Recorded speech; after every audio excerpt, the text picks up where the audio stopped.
can you remember? All right, I'm gonna make you dig a little deeper.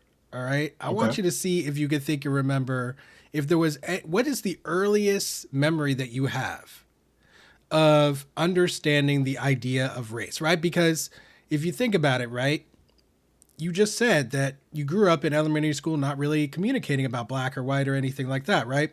So, Hmm. and we know that children are born and they don't have an idea of, they don't have a racial awareness, they don't have a race consciousness when they're born. That is That's something right. that is developed over time, as you said. So, what is the first moment that you can remember where that development kind of kicked off, right? Where you were like, oh, there's this thing. Everyone has that moment, but a lot of people have trouble identifying it because, who asked you to do that, right? Um, so I like to encourage people to try that because I feel it gives a lot of insight for people. So, what about you? Can you remember that first moment? The first moment I could say was when I was in elementary school. Um, Now, at the time, I didn't know it was a racialized comment. My teacher told me because I was really, really bad at math. I was an EC student. So my learning disability was connected to was math. Okay. She said, "Well, you don't never have to use a calculator. You won't never have to do it. You won't have to, it to me, which I'm connected it today. Um, Me having being told that I don't have to do something because you don't think much of me or you don't or you're not pushing to help me become a better student in that way, like learning uh using my specific skill sets as a young child, pushing me and encouraging me to do more, like you don't have to do this, you don't have to do that. And I'm like, I had all white teachers growing up. I had maybe one black teacher in elementary school, just one. And then when I got to high school, I had two.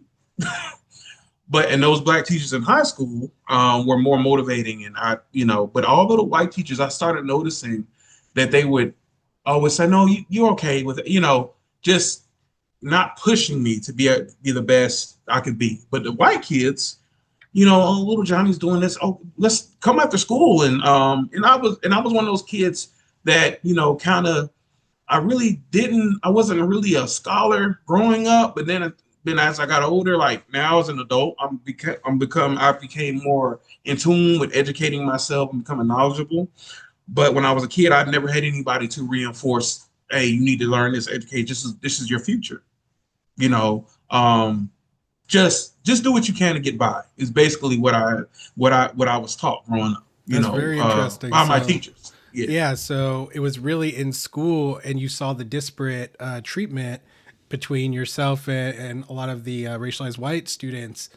You Right. saw them encouraging them, mentoring them, kind of supporting them. But when it came to you, there was this Hmm. kind of, um, a lack of expectation, a lack of motivation, a lack of interest in Yep. promoting your growth, And as a 20-year educator myself, I've seen it many times myself, and a lot of the racialized black students I teach, they actually, I've had many heart to hearts with those students about this exact issue, about how they're like, wow, you're the first person who really took the time to show me this, or, Hmm. you're the first person who like really said, Hmm. oh, I could do this, and you were right, because it's not just about encouraging people to do it, it's showing them, that they can do it. And that's part of a teacher's job. Yeah. And yeah, it's devastating to hear that you didn't get that support. I also didn't get it when I was growing up, Hmm. and even when I was an adult, even as an adult. So yeah, that really resonated with me what you said about education, and that actually is where a lot of people say their first memories of understanding a racial hierarchy come from. And Hmm. I also want to point out that what you said there was that you experienced that, but at the time you didn't really have the racial awareness to put it in a racial bucket. But then reflecting on it later, you can see that that expectation is connected to a, a generational legacy of white supremacy. So, Yes.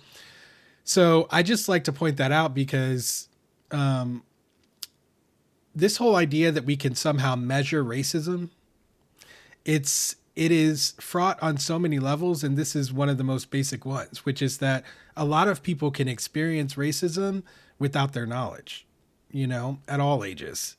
Right. And that is just the nature of how race operates and racism operates.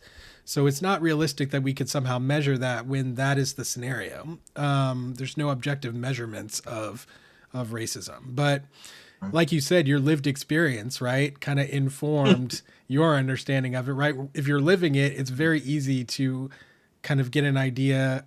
Of course, you're going to have bias, right? Because it's your own subjective experience. But, Right. you know, you and me being racialized black men in America, I feel like I always feel like when I have black men on here, it's always easier to have these conversations because there's this baseline understanding of the pervasiveness of racism, because we've lived it. So we're not questioning as much, Right. whether these things exist or not, right? The conversation doesn't get mired in justifying a certain amount of racism or this or that. We can move past all that into, how do we actually find solutions and what are the true problems? You know what I mean? Yes, Cool. I do. So, Definitely. all Well, right. So you had, yeah, yeah, I go want ahead. to also interject and say, as an educator myself, I understand that we have a job as educators to motivate our students. And I noticed that growing up, it was, and then I didn't see, like I said, didn't see any black teachers, no teachers that looked like me. And so in my mind, I think that kind of, in a way, built some type of bias, or not bias, but a little bit of thinking that, oh, white is right. You know what I'm saying? That idea of whiteness, or, oh, that woman, that white woman, this is a teacher, she knows more, um, kind of pouring in a little bit of white supremacy in myself, like making me feel, well, if I'm black, or if I'm not smart as a white person, because I only saw white educators growing up. I was born in '85 and went to school in the '90s. So it's just, I that is something that kind of I built my mindset on growing up. Like, white people are, you know, tippy top, and I didn't see any positive role models as black people. Not even, only positive role model I had was my mother. My father wasn't there, so I didn't have a black male in my life. So I would look to the white teachers, or the white men in my life. The white teachers, the white male teachers, as guys. So that's just, it kind of, I would say, it kind of generates a little bit of self hatred. Like, I don't see anybody that looks like me, or especially if you don't have parents that's pouring into you about your history, Oh yeah. which I didn't have. Yeah. And Yeah. I was so lucky to have that, excuse me, not as much as I would have liked, but enough that I had an understanding of some of Hmm. the history of race, by the time I was Hmm. very young. And so by the time a lot of the white supremacy started touching me, around age 5 and 6, I Hmm. already had some level of awareness to be able to be like, that doesn't sound right, or this doesn't seem Right.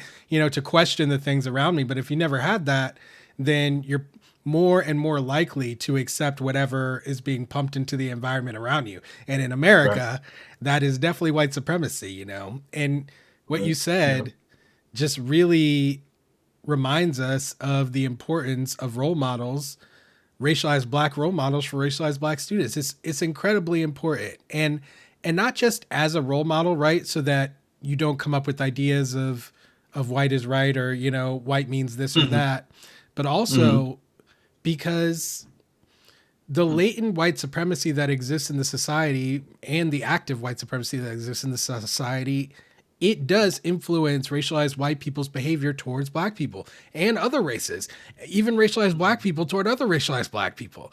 Right. It has that That's it. impact. So, I mean,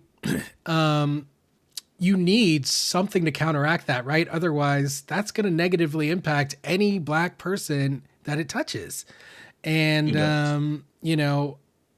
I just know that in my career, and I'm sure that you can this resonates with you as well. Like, it's so many different students have confirmed to me of all racial types, and I want to put that out there too. It's not just racialized Black students, it's racialized white students as well, that I showed them a level of care and concern for their success that they didn't experience from other teachers. And I really feel like that comes from an acute understanding of the racialized environment that these people were in, you know, and Right. what that meant for their experience as students. And I don't think a lot of people have that. A lot of the racialized white teachers have that. No. Yeah. And so, yeah, I just wanted to add that to your story about, you know, kind of building up a framework of white is right through not seeing racialized Black role models. Mhm. And yeah, it's unfortunate, but we're losing Black teachers right now. And we are. Thanks for watching. For access to the full-length conversation and all of the 2-hour-long unedited conversations that I've had on race, click the support link in the description below.